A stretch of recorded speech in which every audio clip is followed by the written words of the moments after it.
Hi, I'm Dr. Melinda Fouts. I'm a international executive coach and a licensed marriage family therapist. I've been in practice for over 20 years, licensed in both Colorado and California. And I wrote my book, Cognitive Enlightenment, because throughout my work, many people cause most of their emotional suffering and pain through the thoughts in their heads. The title comes from I read Daniel Kahneman's book, Thinking, Fast and Slow, and he discusses two terms, cognitive ease and cognitive strain. Cognitive ease is when we can tie our shoe and talk to someone and think of our grocery list. But when we learned to tie our shoe, we were in cognitive strain. We had to pay attention.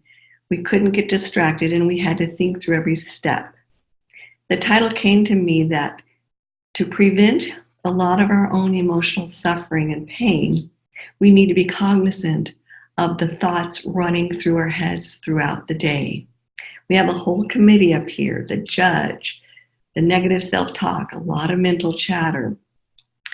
And it causes us to lose energy, not focus, and disrupt our inner peace. 15 years ago in Aspen, the Dalai Lama came and spoke.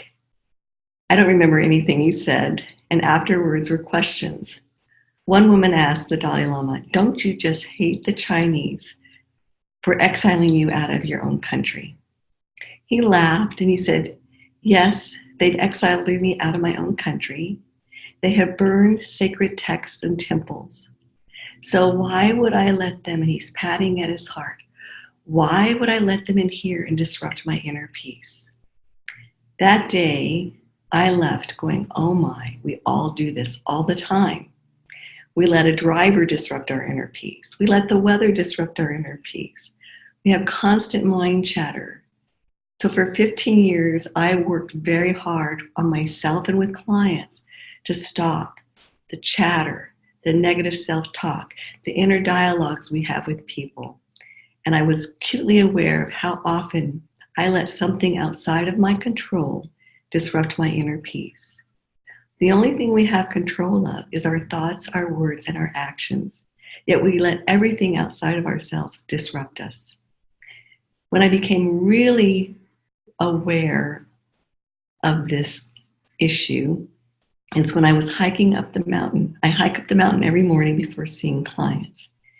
And I was aware that I was carrying dialogues with people that I probably would never have. And one day I said, stop carrying this person up the mountain with you.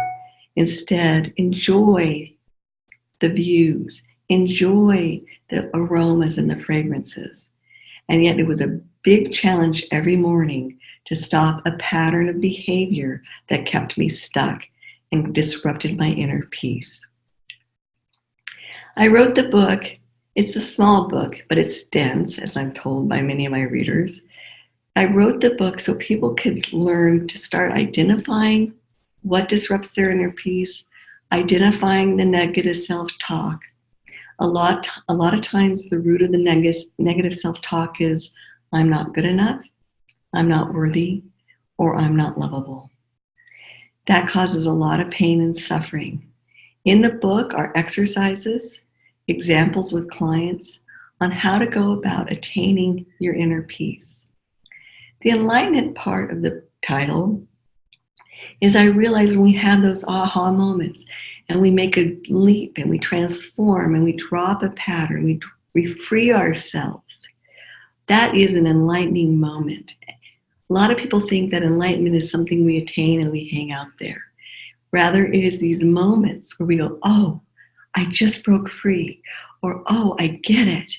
And you just allow that moment and relish in that moment and take it in and breathe so that you really can own it and move on. So it's the cognitive part is to constantly pay attention to our thoughts. And the enlightenment moment is when we break free of a pattern, when we quit letting everything disrupt our inner peace. In this journey, I like to use an example where I have a piece of paper and we can tear it in half and say, okay, we got rid of that piece. And then we can tear that in half. We got rid of that piece. And so on till we're holding on to a tiny little piece of that paper. And this tiny little piece of paper is how we justify our position, how we justify being disrupted, how we justify whatever we're holding on to. In the last chapter, I disclose my own journey of holding on to and justifying. We justify our thoughts and our actions and our judgments all the time. And what we don't realize is we're giving our power away when we let someone else disrupt our inner peace. I hope you all take a moment and read the book and write your comments. And I wish everyone to have inner peace and joy every day in their life.